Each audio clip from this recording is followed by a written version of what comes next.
दोस्तों कैसे हैं आप सब। मुझे उम्मीद है आप लोग बहुत अच्छे होंगे। दोस्तों आज हो चुका है 7 जुलाई 2021। तो आज की बिहार की टॉप न्यूज लेकर आए हैं आपके लिए।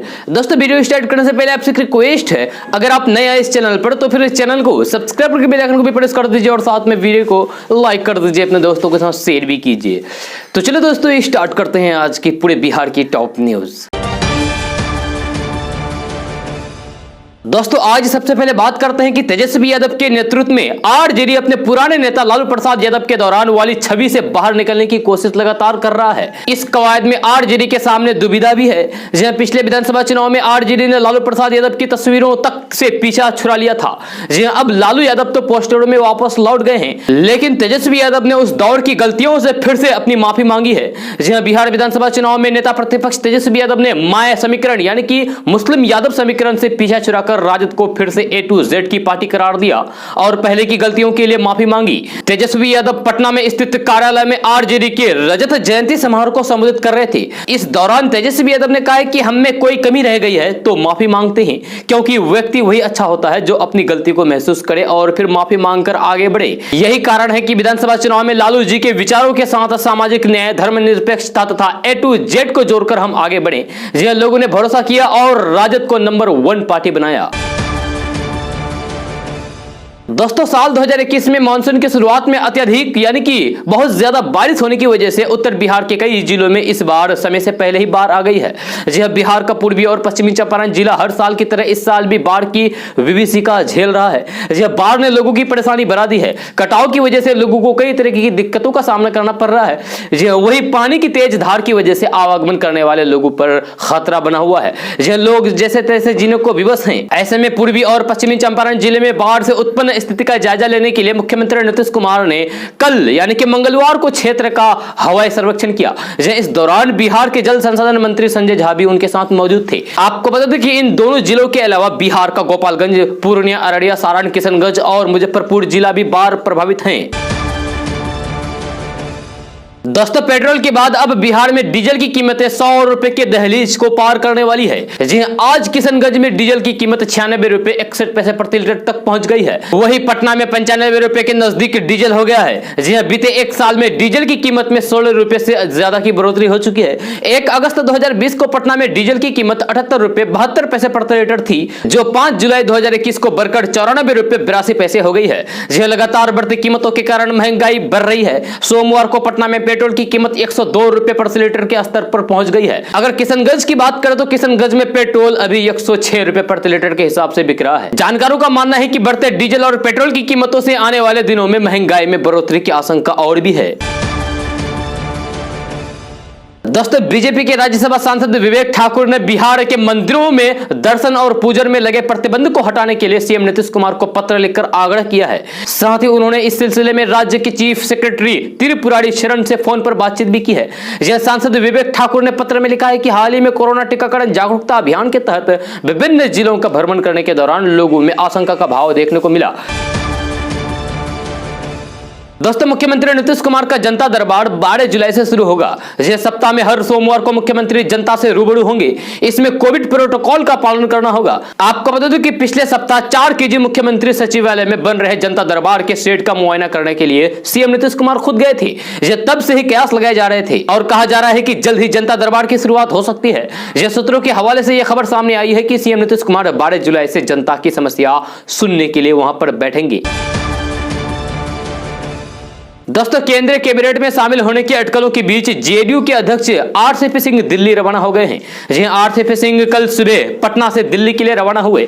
दिल्ली में मंत्रिमंडल विस्तार को लेकर राजनीतिक हलचल तेज है, यह जारी है। लेकिन इसी बीच आरसीपी सिंह के दिल्ली जाते ही उपेंद्र कुशवाहा एक्शन में आ गए हैं। उपेंद्र कुशवाहा अब बिहार दौरे पर निकलने वाले हैं। 10 जुलाई से उपेंद्र कुशवाहा की यात्रा शुरू होगी। उपेंद्र कुशवाहा सभी जिलों का दौरा करेंगे। उन्होंने खुद इसकी जानकारी दी है। आपको बता दूं कि बिहार इन दिनों कोरोना और बाढ़ की समस्याओं से जूझ रहा है। कोरोना पर काबू पाने के लिए पूरे बिहार में वैक्सीनेशन का कार्य युद्ध स्तर पर जारी है। इसे लेकर जेडीयू के राष्ट्रीय संसदीय बोर्ड के अध्यक्ष उपेंद्र कुशवाहा को बड़ी जिम्मेवारी सौंपी गई है। उपेंद्र कुशवाहा 10 जुलाई से पूरे बिहार के दौरे पर निकलेंगे। यात्रा की शुरुआत वे पश्चिमी चंपारण से करेंगे। दोस्तों, साहुल देव भारतीय समाज पार्टी यानी कि सुभाषपा के अध्यक्ष ओम प्रकाश राजभर ने विवादित बयान दिया है। जी हां, ओम प्रकाश राजभर ने आरएसएस प्रमुख मोहन भागवत के डीएनए वाले बयान को लेकर निशाना साधा है। जी हां, ओम प्रकाश राजभर ने मंगलवार को कहा है कि बीजेपी में जितने भी बड़े हिंदू नेता है उन्होंने अपनी बेटी बहन की शादी किसी न किसी मुस्लिम परिवार में कराई है, इसलिए उनका डीएनए एक है। ओम प्रकाश राजभर ने एक अन्य ट्वीट में कहा है कि बीजेपी नेता हिंदू मुस्लिम को भड़काकर दंगा कराते हैं, लेकिन मुसलमानों से इनके पर्सनल रिश्ते अच्छे हैं।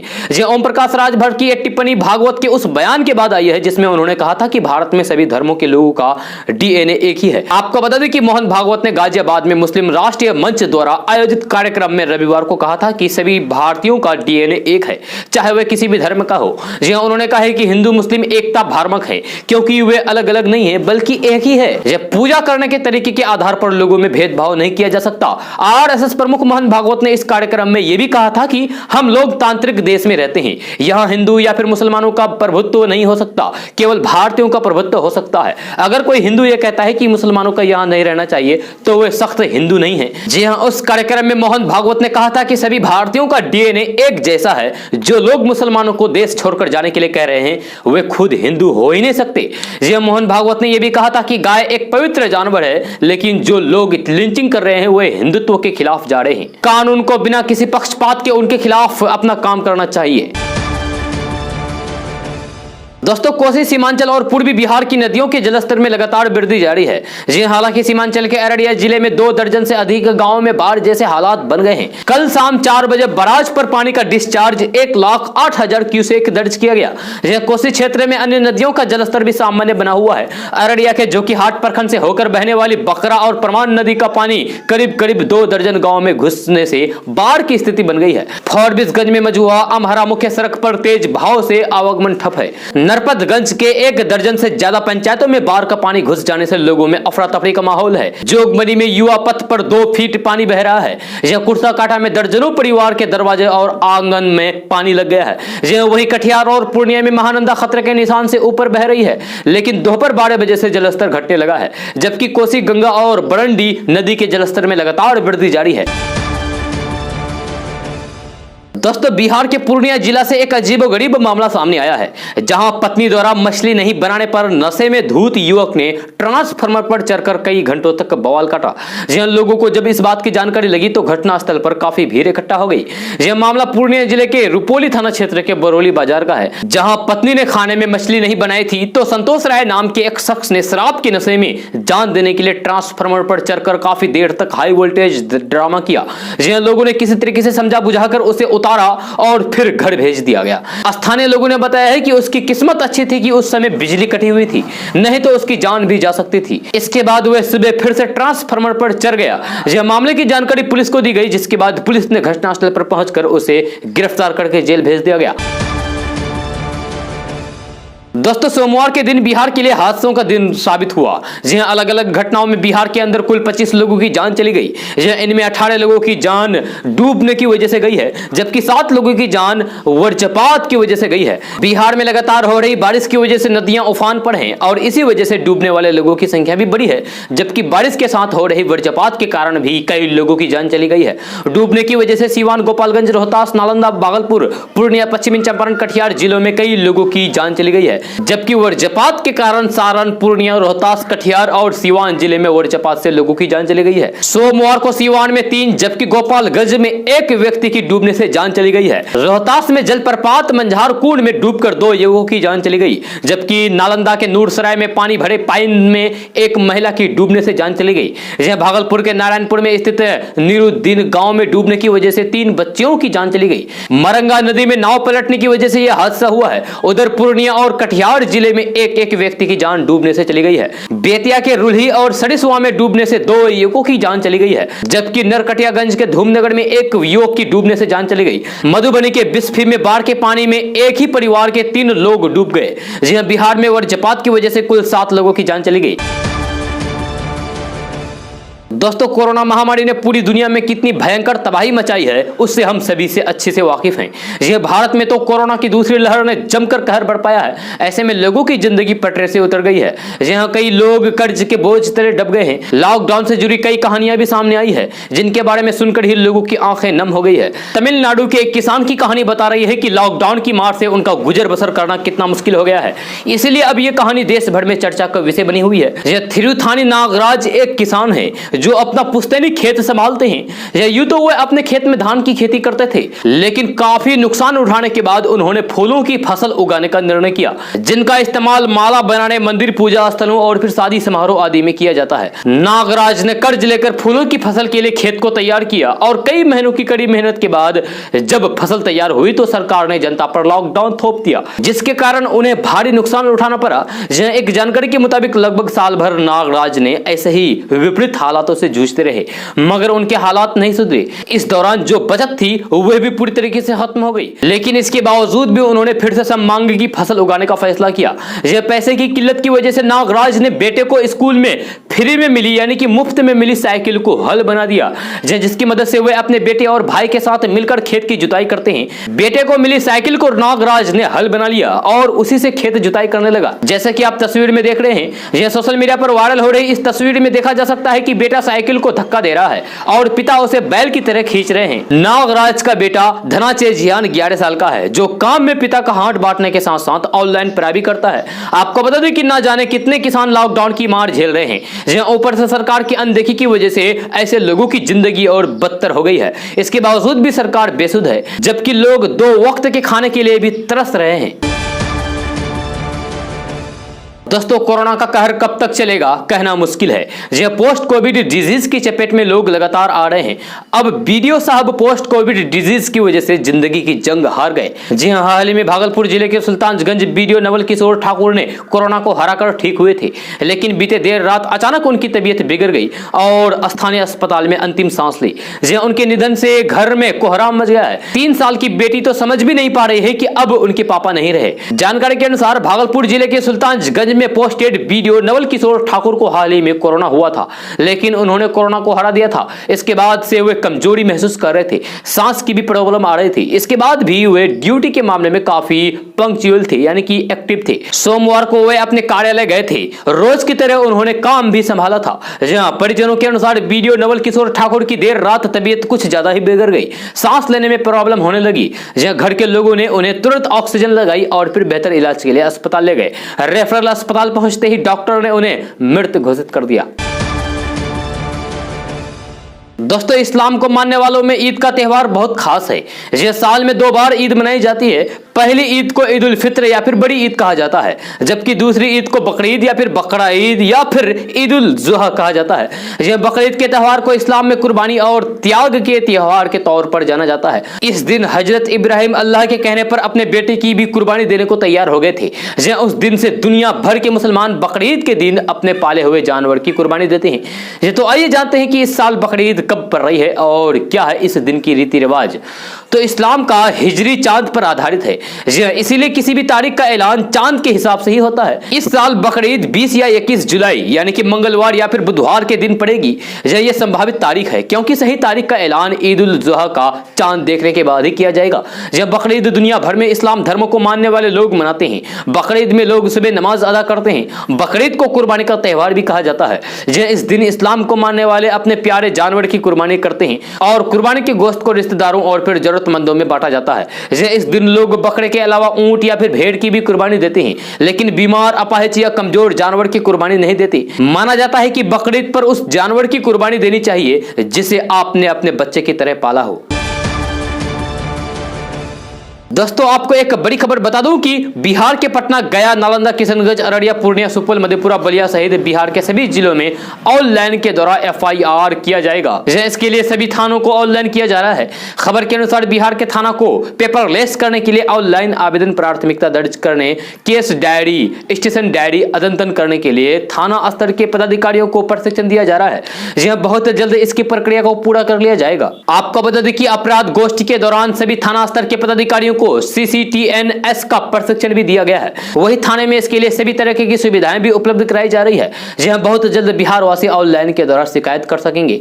बिहार के लोग गुमशुदा होने की शिकायत भी ऑनलाइन के द्वारा ही कर सकेंगे। साथ ही साथ लोगों को सभी प्रकार की सुविधा भी ऑनलाइन के द्वारा मिलेगी। इसको लेकर पुलिस विभाग ने तैयारी करीब पूरा कर लिया है। जी हां, बहुत जल्द बिहार में यह सुविधा मिलना शुरू हो जाएगा।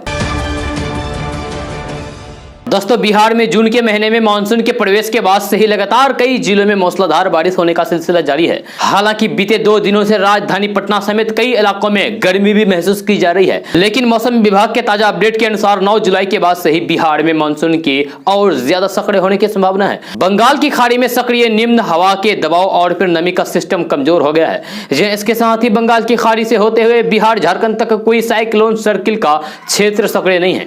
इससे बिहार के अधिकांश हिस्सों में मानसूनी बारिश में कमी हो रही है। सोमवार को बिहार में सामान्य से 75 डिग्री कम बारिश रिकॉर्ड की गई। हालांकि 9 जुलाई के बाद मानसून सक्रिय होने की संभावना है। मौसम विभाग ने 7 जुलाई से यानी कि आज से 9 जुलाई तक 10 जिलों में भारी बारिश की चेतावनी जारी की है। यह कटिहार, बांका, मुंगेर और भागलपुर में 7 जुलाई से, पूर्वी चंपारण और सुपौल में 7 से 8 जुलाई और अररिया, किशनगंज और पूर्णिया में 7 से 8 और 9 जुलाई को ऑरेंज अलर्ट जारी किया गया है। इसके साथ ही सभी जिलों को येलो जोन में रखा गया है, जहां मौसम में कभी भी बदलाव हो सकता है। दोस्तों, कोरोना महामारी के कारण चल रहे संकट के दौर में भारत सरकार के द्वारा की गई महत्वपूर्ण घोषणाओं में से एक प्रधानमंत्री गरीब कल्याण अन्न योजना यानी कि PMGKAY के 5वें चरण को लागू कर दिया गया है। जुलाई से नवंबर तक लाभुकों को सार्वजनिक वितरण प्रणाली से मिलने वाले खाद्यान्न के अतिरिक्त 5 किलो खाद्य निःशुल्क दिया जाएगा। इसके लिए 21,77,000 मैट्रिक टन अतिरिक्त खाद्यान्न का वितरण किया गया है। इस तरह की भारत सरकार द्वारा 5 महीने में वितरित किए जाने वाले कुल खाद्यान्न की मात्रा 44,79,000 मैट्रिक टन के करीब होगी। FCI की बिहार क्षेत्र के महाप्रबंधक संजीव कुमार भदानी ने सोमवार को अपने कार्यालय पर प्रेस कॉन्फ्रेंस करके इसकी आधिकारिक घोषणा की है। भदानी ने कहा है कि कोविड-19 महामारी पूरी तरीके से समाप्त नहीं हुई है। इसमें बिहार की जनता को खाद्यान्न संकट का सामना न करना पड़े, इसके लिए भारत सरकार ने फिर से 5 महीने के लिए यानी कि जुलाई से नवंबर तक योजना को बढ़ा दिया गया है। इसे प्रधानमंत्री गरीब कल्याण अन्न योजना 4 का नाम दिया गया है। दोस्तों, महंगाई दिनों दिन बढ़ती ही जा रही है। पेट्रोल डीजल की आसमान छूती कीमतों के बीच अब LPG की कीमतों में भी बढ़ोतरी का अनुमान है।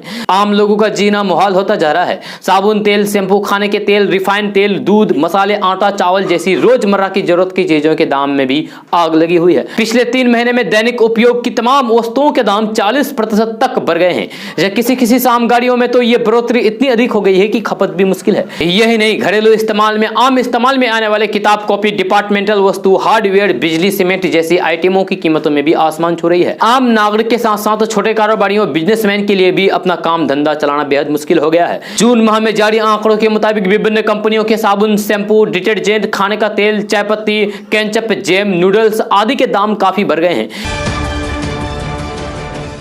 दोस्तों, कोरोना की दूसरी लहर कम होने के बाद नीतीश सरकार ने अनलॉक विचार की गाइडलाइंस जारी कर दी है। सरकार में 10वीं के ऊपर शैक्षणिक संस्थानों को खोलने की इजाजत दी है, लेकिन कोचिंग संस्थानों को अभी भी बिहार में खोलने की इजाजत नहीं मिली है। ऐसे में कोचिंग के धंधे से जुड़े लोगों का दम फूलने लगा है। बीते साल और इस साल कोरोना की वजह से कोचिंग का धंधा चौपट हो चुका है। ऑनलाइन क्लासेस के जरिए कोचिंग संस्थान वह मुनाफे नहीं कमा पा रहे हैं जो अब तक उन्हें मिलता रहा है। बिहार में डॉक्टर और इंजीनियर बनाने के लिए कोचिंग का धंधा सबसे ज्यादा मुनाफा वाला है। इस कारोबार में इन्वेस्ट करने वाले लोगों को मालूम होता है कि पैसे 1 से 2 साल में वापस आ जाएगा, लेकिन अब महामारी के दौर में इस धंधे पर बुरा असर पड़ा है। सरकार ने कोचिंग संस्थान इसीलिए नहीं खोले हैं क्योंकि उसे ऐसा लगता है कि यहाँ कोरोना गाइडलाइंस का पूरी तरीके से पालन नहीं किया जाएगा। कोचिंग संस्थान में 50% बच्चों की उपस्थिति सुनिश्चित नहीं कराई जा सकती है और इससे भीड़ बढ़ेगी। इधर कोचिंग संस्थानों के संचालकों की मांग है कि जिस तरीके से दूसरे राज्य जैसे तेलंगाना और उत्तर प्रदेश में कोचिंग संस्थान खोलने की अनुमति दी गई है, उसी तरीके से बिहार में भी कोचिंग संस्थान खोलने की अनुमति दी जाए। यह पिछले 2 साल में कोचिंग संस्थान के संचालकों के सामने रोजी रोटी का संकट खड़ा हो गया है। कोचिंग सेंटरों का किराया, स्टाफ का वेतन, बिजली बिल और अन्य खर्चों के भुगतान करने की बड़ी समस्या सामने खड़ी हो गई है। पिछले 1.5 साल से कोचिंग संस्थानों को 1 पैसे भी आमदनी नहीं हुई है। दोस्तों कोसी, गंडक, बागमती, कमला बलान, गंगा, बुरी गंडक, सरयू, पुनपुन, महानंदा, सोन, लखनदेही, अबधारा, फाल्गु, ये वो नदियां हैं जो बिहार में जितनी खुशहाली नहीं लाती उससे ज्यादा तबाही का कारण हर साल बन जाती है। बिहार में बाढ़ एक ऐसी कहानी बन चुकी है जिसके हालात में साल दर साल कभी भी कोई सुधार होता नहीं दिख रहा है। जब भी मानसून का मौसम आता है देश के बाकी हिस्सों में बरसात, फसलों और खेती के लिए खुशहाली का आलम होता है, लेकिन बिहार में तबाही का साल दर साल कई प्लान बने, कई बजटियां आवंटित हुए, लेकिन जमीनी हालात जस के तस हैं। यह भारत दुनिया में बाढ़ से सबसे ज्यादा प्रभावित होने वाले देशों में से एक है। यह दुनिया भर में बाढ़ से जितनी मौतें होती है उसका 5वां हिस्सा भारत में होता है। यह देश की कुल भूमि का 8वां हिस्सा यानी कि तकरीबन 4 करोड़ हेक्टेयर इलाका ऐसा है जहां बाढ़ आने का अंदेशा बना रहता है। यह पूरे देश में बाढ़ के एक जैसे हालात हैं। आंकड़ों पर गौर करें तो 1952 से 2018 तक 65 सालों में देश में बाढ़ से 1 लाख से अधिक लोगों की जान जा चुकी है। 8 करोड़ से अधिक मकानों को नुकसान पहुंचा, जबकि 4.69 ट्रिलियन से अधिक का आर्थिक नुकसान हुआ है। तो चलिए अब बात करते हैं कि बिहार में तबाही का आलम क्या है।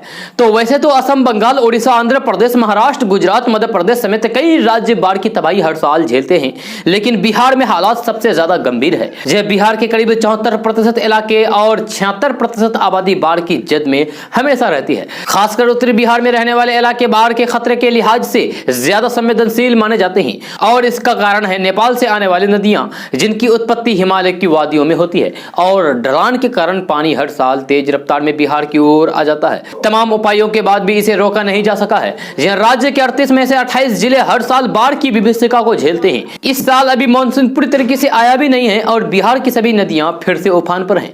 यह इनमें से अधिकांश नदियां नेपाल से आती है और वहां भारी बारिश और बिहार में हुई बारिश ने नदियों के पानी को बेकाबू कर दिया है। कहीं तटबंध से ऊपर बहकर पानी रिहायशी इलाकों में घुस गया है, तो कहीं सड़क, तो कहीं रेल ट्रैक, मकान सब पानी में डूब गए हैं। यह उत्तर बिहार के इलाकों में नेपाल से आने वाले प्रमुख नदियां कोसी, महानंदा, गंडक, बुरी गंडक, बागमती बाढ़ का कारण बनती है। तो दक्षिण बिहार के इलाकों में सोन, पुनपुन और फल्गु जैसी नदियां दरभंगा, सीतामढ़ी, मधुबनी, सहरसा, सारण, गोपालगंज और आसपास के जिले बिहार में बाढ़ से सबसे ज्यादा प्रभावित जिलों में से हैं।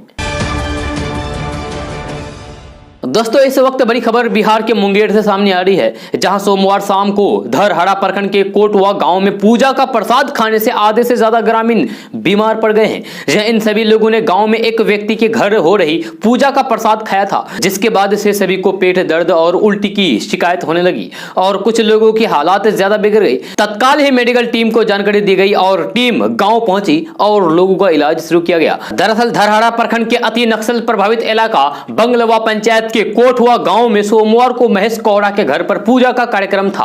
यह पूजा संपन्न होने के बाद बड़ी संख्या में लोग प्रसाद खाने गए। प्रसाद खाने के बाद जब लोग घर लौटे तो 1.5 से 2 घंटे बाद लोगों के पेट में दर्द होने लगा और फिर उल्टी दस्त शुरू हो गई। 1-2 लोगों से शुरू हुई ये गिनती देखते ही देखते गांव की आधी आबादी इसकी चपेट में आ गई। जी रात 8:30 बजे सामुदायिक स्वास्थ्य केंद्र से चिकित्सा डॉक्टर NK मेहता स्वास्थ्य कर्मी के साथ 3 एम्बुलेंस से गाँव पहुंचे। मरीजों की संख्या ज्यादा होने की स्थिति में स्वास्थ्य विभाग की टीम गाँव में ही कैंप कर रही है। बीमार लोगों में बड़ी संख्या में बच्चे शामिल है। कई लोगों की हालात गंभीर बनी हुई है। स्वास्थ्य विभाग की टीम प्रसाद का सैंपल लिया, जांच के बाद स्थिति स्पष्ट होगी। दोस्तों भाजपा के राष्ट्रीय प्रवक्ता एवं बिहार के उद्योग मंत्री सैयद शाहनवाज हुसैन का कहना है कि उत्तर प्रदेश में अगले साल हो रहे चुनाव में भाजपा पहले से अधिक सीटें जीतकर सरकार बनाएगी। उन्होंने दावा किया है कि भाजपा के खिलाफ सब मिलकर भी चुनाव लड़े तो यूपी में उनकी हार निश्चित है। उन्होंने कहा कि पश्चिम बंगाल में हम 3 से 77 सीट तक पहुंच गए हैं, तो विरोधी दल यूपी का अंदाजा लगा सकते हैं। सपा रालोद के गठबंधन आम आदमी पार्टी के चुनाव लड़ने और फिर असदुद्दीन ओवैसी की पार्टी के यूपी में आने के सवाल पर उन्होंने कहा कि पहले 2 लड़कों का और फिर बुआ भतीजे का गठबंधन हुआ था। ओबीसी को हैदराबाद की गली का नेता बताते हुए उन्होंने कहा कि यूपी में उनके आने से असर नहीं होगा। हमने दंगा मुक्त और भय मुक्त शासन दिया और विकास किया। दोस्तों सोमवार यानी कि 5 जुलाई को आरजेडी ने पार्टी के 25 साल पूरे हो जाने पर रजत जयंती समारोह पटना में मनाया। इस कार्यक्रम के मुख्य आकर्षण रहे राजद सुप्रीमो लालू प्रसाद यादव। लंबे अरसे के बाद बिहार की जनता और खासकर उनके समर्थकों ने लालू यादव की आवाज को उसी पुराने अंदाज में सुना। रिहा होने के बाद लालू प्रसाद यादव पहली बार जनता और कार्यकर्ताओं को इतनी देर तक संबोधित किए। बिहार में अब सियासी गर्मी भी बढ़ गई है। लालू यादव की एंट्री ने आरजेडी कार्यकर्ताओं में नई ऊर्जा का संचार किया है। बिहार में लालू यादव की वापसी को लेकर अब कयास लगाए जा रहे हैं। वही एनडीए लालू की वापसी को देखकर उन पर लगातार हमलावर हैं। जी हां, राजद के 25वें स्थापना दिवस समारोह पर मौजूद लालू प्रसाद यादव ने अपने सेहत के बारे में भी जानकारी दी। उन्होंने अपने समर्थकों को बताया है कि उनकी सेहत पहले से बेहतर है। रांची में उनकी तबीयत काफी ज्यादा खराब हो चुकी थी। यहां तक कि उन्होंने यह भी कहा है कि अगर तेजस्वी और राबड़ी देवी ना होती तो उनकी मौत रांची में ही हो जाती। एम्स के डॉक्टरों को उन्होंने धन्यवाद दिया और कहा कि मेरी जान उन्होंने बचा ली। लालू यादव ने कहा कि वे जल्द ही पटना वापसी करेंगे। अभी डॉक्टर की निगरानी में है, खाने पीने से परहेज किया जा रहा है। वही कोरोना की संभावित तीसरी लहर को लेकर भी लालू प्रसाद यादव ने बेहद चिंतित दिखे। उन्होंने लोगों को सतर्क रहने की हिदायत दी। दोस्तों, केंद्रीय माध्यमिक शिक्षा बोर्ड यानी कि सीबीएसई ने नए शैक्षणिक सत्र 2021-22 के लिए बड़ा बदलाव किया है। अब इस साल की तरह अगले साल भी 10वीं और 12वीं की बोर्ड परीक्षाओं का रिजल्ट आंतरिक मूल्यांकन की सहायता से तैयार होगा। इतना ही नहीं, 10वीं रिजल्ट के लिए 9वीं के मार्क्स और 12वीं रिजल्ट के लिए 11वीं के मार्क्स का भी अहम योगदान होगा। सीबीएसई ने इस संबंध में व्यापक दिशा निर्देश 5 जुलाई 2021 सोमवार को जारी कर दिया है। सीबीएसई ने अपने नोटिस में बताया है कि नया सत्र 50% पाठ्यक्रम के साथ 2 सत्रों में बांटा जाएगा। प्रत्येक सत्र के अंत में 50% सिलेबस की ही परीक्षा का आयोजन किया जाएगा। ऐसा करने से आखिरी सत्र के लिए कक्षाएं लेने की संभावना और भी बढ़ जाएगी। दोस्तों, बिहार के कई हिस्सों में बाढ़ का कहर लगातार जारी है। बाढ़ से सबसे अधिक परेशानी चंपारण, गोपालगंज सहित उत्तर बिहार के कई जिलों में रहने वाले लोगों को हो रही है। बात गोपालगंज की करें तो वाल्मीकि नगर बाराज से 2 दिन पहले जहां अधिकतम 2,93,000 क्यूसेक पानी छोड़ा गया था, अब वह पानी गंडक के निचले इलाके में लगातार तबाही मचा रहा है। यह सबसे ज्यादा परेशानी गोपालगंज सदर प्रखंड के अलावा मांझागढ़ प्रखंड में है। यहाँ मंगूरहा गाँव का जिला मुख्यालय से करीब 2 सप्ताह से संपर्क टूट गया है। सड़कों पर कई फीट ऊपर से पानी बह रहा है। पानी की तेज धार में लोगों का पैदल चलना भी जानलेवा साबित हो रहा है। ऐसे ही बाढ़ की त्रासदी में मांझागढ़ के मंजूरा से 45 वर्षीय भगत मांझी को अपने 2 बीमार बच्चे को कंधे पर लाकर पैदल कई किलोमीटर पानी में चलना पड़ा।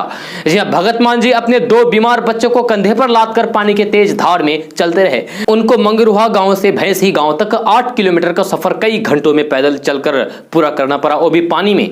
भगत मांझी की पत्नी भी अपने नवजात बच्चे को लेकर पीछे पीछे 8 किलोमीटर तक पानी की तेज धार में चलते रहे। दोनों पति पत्नी बच्चों के इलाज के लिए जान जोखिम में डालकर चलते रहे, वो भी पानी के तेज बहाव में, जहां पैर रखना भी मुश्किल हो रहा था। अगर पैर थोड़ा भी फिसलता तो सबके लिए जानलेवा साबित हो सकता था। बाढ़ पीड़ित भगत सिंह ने बताया है कि उनके 2 बच्चों की तबीयत खराब है। उनका गांव हर तरह से बाढ़ के पानी में घिरा हुआ है। गांव में आने जाने के लिए कोई साधन नहीं है, इसलिए वे अपने दोनों बीमार बच्चों को कंधे पर लादकर पैदल ही अस्पताल लाया जा रहे हैं। भगत मांझी के मुताबिक अभी तक उन्हें कोई सरकारी सहायता नहीं मिली है। दोस्तों, जमीनी स्तर पर खत्म होते देश के सबसे पुराने राजनीतिक दल कांग्रेस के लिए बिखरती पार्टी सिमटता जनाधार आज करवा सच है। यह चाहे पंचायत जैसे चुनाव हो या फिर लोकसभा विधानसभा के चुनाव, कांग्रेस का हर जगह सुपड़ा साफ होता आ रहा है। यह कई जगहों पर कांग्रेस अपना खाता तक नहीं खोल पाती, जो हकीकत है पार्टी के लिए बड़ी चिंता भी है। रही सही कसर कांग्रेस के अंदर की गुटबाजी पूरी कर देती है। चुनाव आखिरों में विपक्षी दलों के अलावा कांग्रेस अपने अंदर की लड़ाई से भी लड़ रही है। साथ ही केंद्र में कांग्रेस मुख्य विपक्ष की भूमिका भी ठीक से नहीं निभा पा रही है। यह पार्टी के अंदर तमाम विरोधाभासी आवाज, दूसरे सहयोगी दलों के दबाव के बीच कांग्रेस अब खुद को सक्रिय मोड में लाने की रणनीति तैयार कर रही है। यह कांग्रेस में अगले कुछ दिनों के भीतर शीर्ष स्तर पर बड़े बदलाव की बात कही जा रही है, जिसका संगठन से लेकर राज्यों तक का असर देखा जा सकता है। कांग्रेस खुद को सक्रिय मोड में दिखाना चाहती है, जिसके लिए वे एक नया चेहरा को नियुक्त करने पर विचार कर रही है। सूत्र बताते हैं कि इसके लिए कांग्रेस में बड़े बदलाव के लिए 3 फॉर्मूले तय किए गए हैं। यह सूत्र कहते हैं कि इस फॉर्मूले के तहत कांग्रेस को गैर गांधी परिवार यानी कि गांधी परिवार के बाहर से अध्यक्ष मिल सकता है। ऐसा इसलिए कि राहुल गांधी अभी भी परिवार से अलग किसी को अध्यक्ष बनाने की अपनी बात पर कायम है। इसके अलावा राहुल गांधी को लोकसभा में विपक्ष के नेता की भूमिका निभाने की जिम्मेवारी मिलने की अटकलें भी है। दोस्तों, बैंकिंग सेक्टर में नौकरी करने की चाहत रखने वाले युवाओं के लिए खुशखबरी है। यह भारतीय स्टेट बैंक यानी कि एसबीआई ने अप्रेंटिस भर्ती 2021 के लिए नोटिफिकेशन जारी कर दिया है। इसके तहत कुल 6100 पदों पर भर्ती होगी। एसबीआई अप्रेंटिस भर्ती 2021 के लिए आवेदन प्रक्रिया कल यानी कि 6 जुलाई से ही शुरू हो गई है। अगर आप भी इस भर्ती में अप्लाई करना चाहते हैं तो आप डिस्क्रिप्शन में दिए गए लिंक पर जाकर के अप्लाई कर सकते हैं। जहां अप्रेंटिस के लिए योग्य अभ्यर्थियों का चयन लिखित परीक्षा के माध्यम से होगा। इसका आयोजन अगस्त में होगा। एसबीआई के नोटिफिकेशन के अनुसार अप्रेंटिस पदों के लिए अभ्यर्थी का किसी भी विषय से ग्रेजुएशन होना चाहिए। अप्रेंटिसशिप पदों पर यह भर्तियां कई राज्यों और विभिन्न भाषाओं के लिए है। दोस्तों बिहार के पटना, नवादा, नालंदा सहित बिहार के कई जिलों में शिक्षक नियोजन की प्रक्रिया शुरू हो गई है। जिले के अलग अलग केंद्र पर उम्मीदवारों का नियोजन किया जा रहा है। इसको लेकर विभाग ने तैयारियां पूरी कर ली है। आपको बता दूं कि फर्जी अभ्यर्थी को पकड़ने के लिए शिक्षा विभाग की व्यवस्था काफी अच्छी है। इस बार सर्टिफिकेट की पूरी जांच का जिम्मा शिक्षा विभाग ने खुद अपने पास रखा है। पहले यह काम नियोजन इकाई के जिम्मे था, जिसमें भारी गड़बड़ी हुई थी। खबर के अनुसार हर नियोजन इकाई में विभाग द्वारा वीडियोग्राफी और ऑनलाइन निगरानी की जा रही है। साथ ही साथ फर्जी अभ्यर्थी पाए जाने पर तुरंत जेल भेजने की भी चेतावनी दी गई है, ताकि सही तरीके से नियोजन प्रक्रिया को पूरा किया जा सके। नियोजन प्रक्रिया के दौरान नालंदा समेत कई जगहों पर बड़ी संख्या में फर्जी अभ्यर्थी पकड़े गए हैं, जिन्हें गिरफ्तार करके जेल भेज दिया गया है।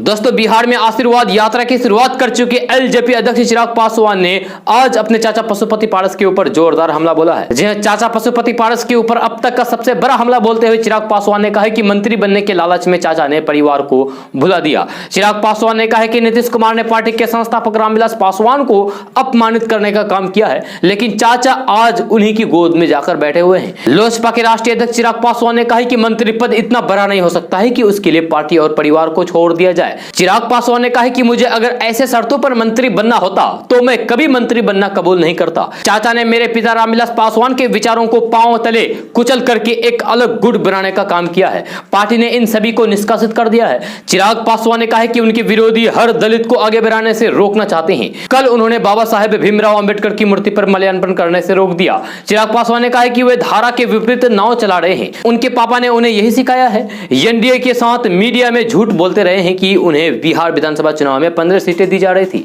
यह गलत है। दोस्तों आज का न्यूज़ बस यहीं तक। कैसा लगा जरूर अपना सुझाव दीजिएगा नीचे कमेंट बॉक्स में कमेंट करके। अगर आप नए आए इस चैनल पर तो फिर चैनल को सब्सक्राइब करके बेल आइकन को भी प्रेस कर दीजिए और साथ में वीडियो को लाइक कर दीजिए, अपने दोस्तों के साथ शेयर भी कीजिए। तो चलिए दोस्तों फिर मिलते हैं अगले वीडियो में। जय हिंद, जय बिहार।